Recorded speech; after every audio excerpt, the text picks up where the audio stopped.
Oh my gosh, the camera wasn't running that whole time. Gold, gold, gold, gold, gold, gold. Oh, different color gold.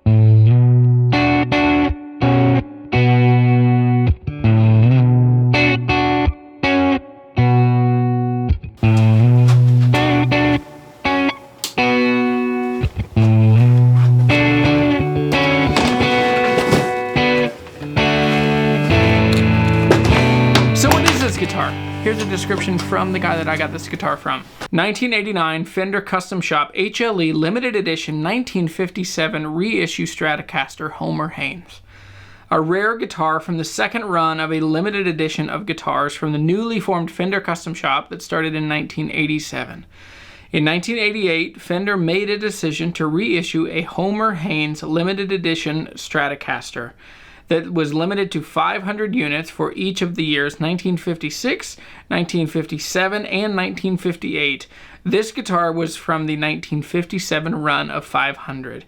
This was an exact replica of the original instrument that utilized the same machine-bent bridge saddles and 5-spring tremolo.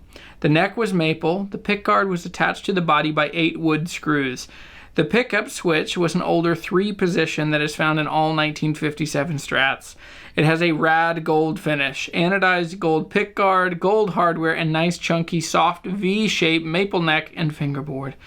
When the 500 Haynes limited edition Stratocasters left the custom shop back in 1989, they were built as closely as possible to the famed 1957 Gold Stratocaster. Solid 2-piece alder body, single-piece maple neck with a 7 1/4 inch radius, vintage frets, and a small headstock. This guitar is likely to have been hand-built by John Page and Michael Stevens. Hardware came gold-plated per Haynes original model. Electrics-wise, there are 3 beautifully musical single-coil Strat pickups, CTS pots, and an Oak Grisby 3-way switch, all mounted to an anodized pickguard. The guitar is one that is a joy to play. In addition to the 3-way switch, it also comes with the optional switch that can be modified to a 5-way. The overall shape is comfortable, soft V, unlike 57 reissues that have a harder, more defined V shape. The guitar is a dream to play. Not only is this the 64th guitar to have ever come out of the popular custom shop in the second run of 500 guitars back in 1988 and 1989, but it was also a guaranteed investment not only to collectors, but mainly for the collector that can and likes to play guitars properly. Case-wise, this guitar comes in the original tweed case that came back in 1988 and 1989, identified by the softer furry lining. Other accessories include the original gold-plated trim arm, hang tags from 1989, original owner's booklet. So, how does it sound?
This guitar got sent to me by a friend that just wanted me to check out and talk about early custom shop guitars. So I just want to literally react. I've had this guitar for a bit. I forgot about this guitar. I need to, let's be honest.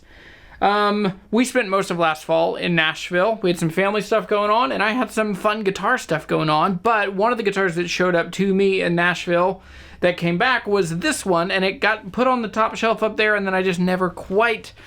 I don't know. I couldn't think about it. I don't know how to do this. That's what I'm saying. Just think about the basic timeline of Fender. Started in 47, 52 was the real heyday, and then you really started hitting a stride in 54 with the Strat, and then it continues to grow and become more popular. Then celebrities start playing them on TV. 56, 57, 58, those are all big years. 59 is a really important year for the Stratocaster.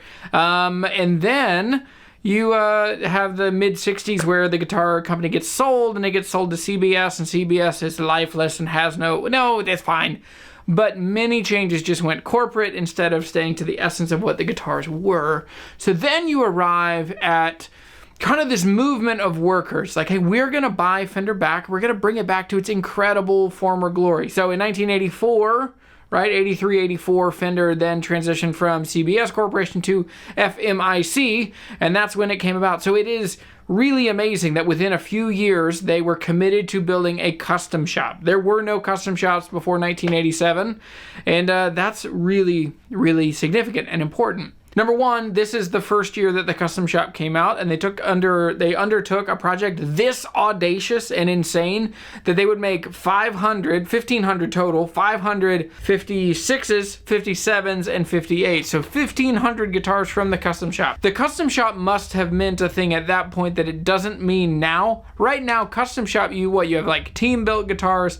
You have like the general custom shop that's a lot of guitars that are just a little specky and tweaky, but they're mostly put together with standard parts.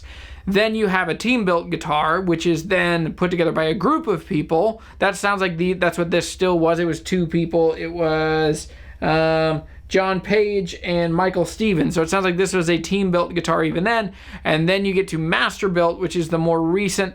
And I think part of it is a marketing push, if I'm totally honest about Fender Custom Shop. I think some of it's like, oh, John Cruz made this. You're like, whoa, that's such a big deal. And I think that is a result of really specific targeted marketing to pump up the perceived value of the custom shop to where they can get into astronomically high prices.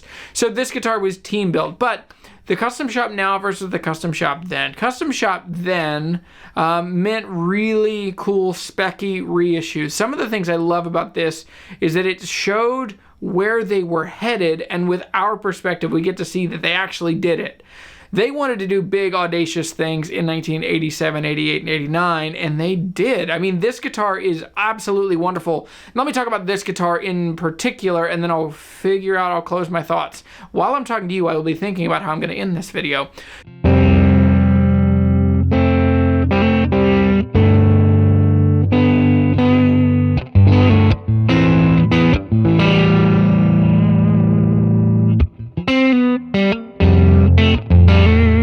It's gaudy, right?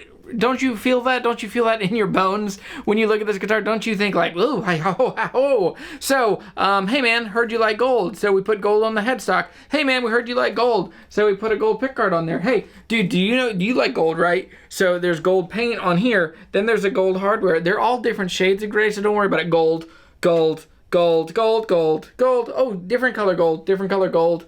And then on the back, hey, there's another color gold. This is just very Austin Powers. This brings me much joy, smoking a pancake, and of Mr. Goldmember. It is absolutely beautiful to look at. It is really wonderful. Now, the way that they get gold, I didn't know this until recently. Well, a couple years. But the way that they get gold most of the time is by using copper. And then there's copper in some other voodoo that works out that it gives you a gold color, but it's actually copper. And so in little spots, the paint has broken through, and it actually, like a penny or like, other copper things, it starts to turn green as it's exposed to, I guess, like the sweat in your hands and stuff. So there are little green bits. But once you take a step back from the gold itself, there are some choices that I don't love, and if it were me, I would change, and I think they kind of knew that you would want to change, so they give you a white pickguard. So how does this guitar play? This guitar plays absolutely excellently. It is, it's spunky and fun, and it's light under your fingers. It's really easy to bend. The 7 1/4 radius on the fretboard. I'm not a big bendy player, but man, this thing just like gets me, and it just makes me want to like wrap around the guitar and really hug it and play it. I like this one a lot. The bridge pickup is, it's thin, but all Strat bridge pickups are a bit thin, but this one is like spunky and fun. And the neck pickup, There is no joy deeper in my heart. My moment that I fell in love with guitars was a 57 Custom Shop reissue with a neck pickup. That one was shell pink with a mint guard and had a big V neck. I had a moment with that guitar. It was an early 2000s Custom Shop. Tons of bird's eye. And that one still, if I ever find one, that's probably a dream guitar for me.